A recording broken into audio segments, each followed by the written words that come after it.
What's going on today, guys? Welcome back to the channel. So how do you know when a 6-string or 7-string guitar is right for you? Luckily today I have in my possession temporarily the 6-string and 7-string variants of the exact same guitar. This is the Ibanez Quest series guitar, 6-string, 7-string. Right off the bat you're going to notice a couple things that are different between these two, however.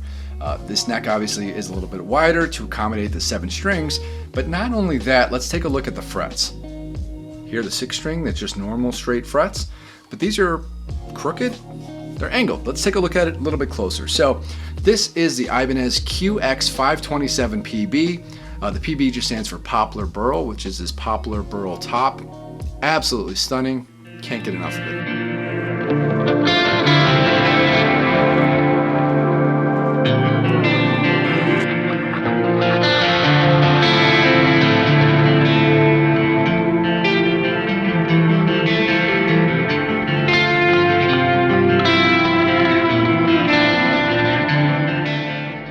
The Q stands for Quest series. This is Ibanez's foray into the headless guitar market, which they kind of entered about 3 years ago, I want to say.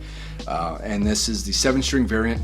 Now, what sets this guitar apart from most other guitars is those angled frets. Some other YouTubers have mistakenly called this a fan fret guitar. It's not. It's not a multi-scale guitar. These are simply angled frets. They're all equally angled at 8 degrees. And they're completely parallel frets, so this is not a fan fret guitar. But the concept behind this, I guess, apparently was that it facilitates a little more comfortable playing, because normally your hand just kind of wants to gravitate to this kind of position as opposed to a little more underneath to accommodate the straight angled, the straight frets.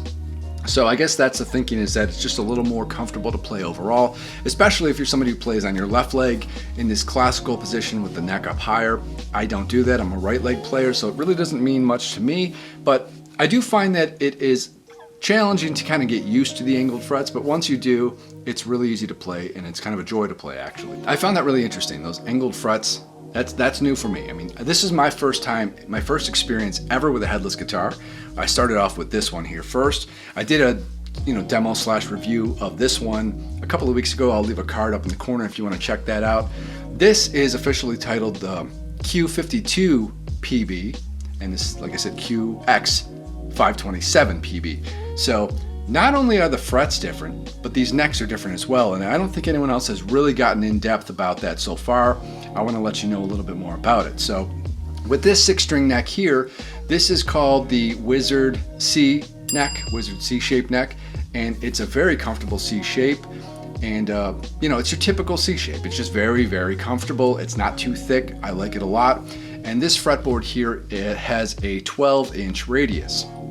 The 7-string version here has the Wizard parallel neck, which is a little bit different. So this is much thinner.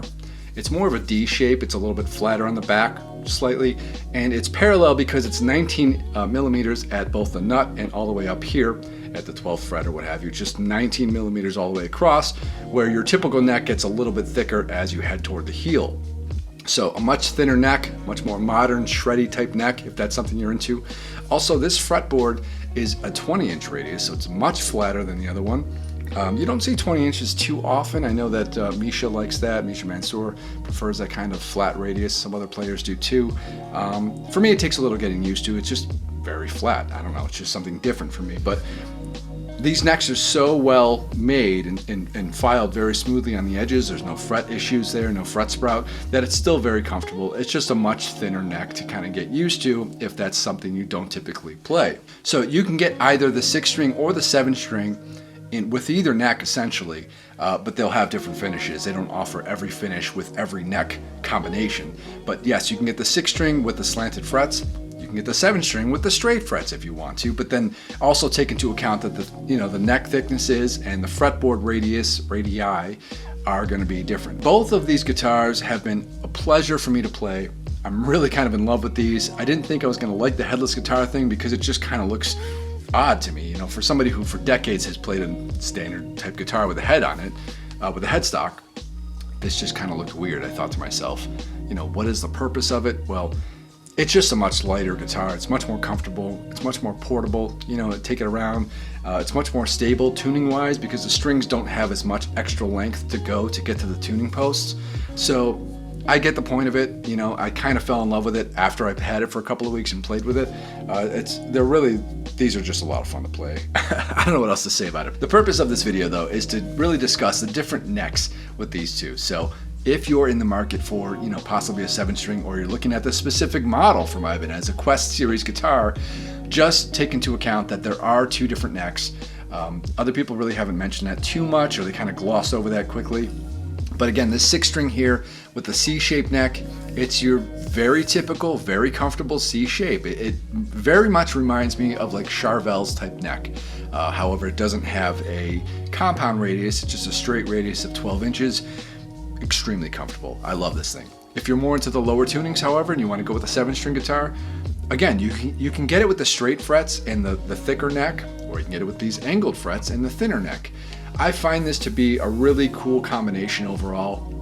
It's pretty unique. If you're somebody who has a fairly large, you know, guitar collection, but you're looking to add to it anyways, and you want something that's a little bit different, you may want to consider something like this, because it's not too extreme. It's not the whole multi-scale thing. It's not a fan fret, which is a little more complex, a little bit, you know, takes a little bit more to get used to. But yet it's got that thin modern neck with these slightly angled frets. They're not too angled. It's not too out of your comfort zone if it's something new to you like it was to me. There's different finishes, different pickup combinations and all that good stuff. So definitely check out the website if you want to. I've got a link to zounds.com in my description down below. Check out either one of these, you know, if you want to see what they're all about, get all the full details on them. But I'll tell you right up, you know, from my own personal experience, I've had a blast playing both of these, you know, reviewing them, writing some music with them. I really want to keep one of these, and I can't really decide which one I'd rather keep, which one would get more use. At first I was like, yeah, just go with the 6-string. That's what I'm used to, straight frets, no problem. But on the other hand, you know, this is just, it's kind of unique, right? And it's not so much different. They sound very similar. It just has a more, more modern, shreddy type neck. It's thin, and you know, the flatter neck radius and the angled frets. So I think I'm gonna go with the 7-string. It's only a few bucks more, and thing is just, it's pretty sick, man. It really is. Just look at this.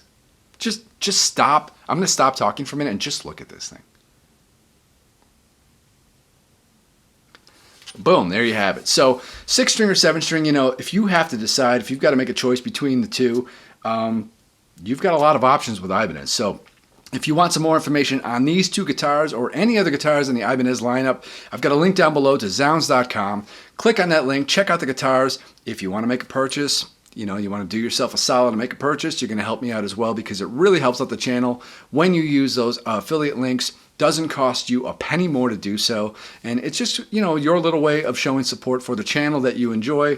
This channel right here, Digital 360. Make sure you subscribe to it if you haven't already. Thanks a lot, guys. I really appreciate it. I'm going to come back to you real soon with another one. Until then, keep rocking. I'll talk to you guys soon. I'm out of here. See ya!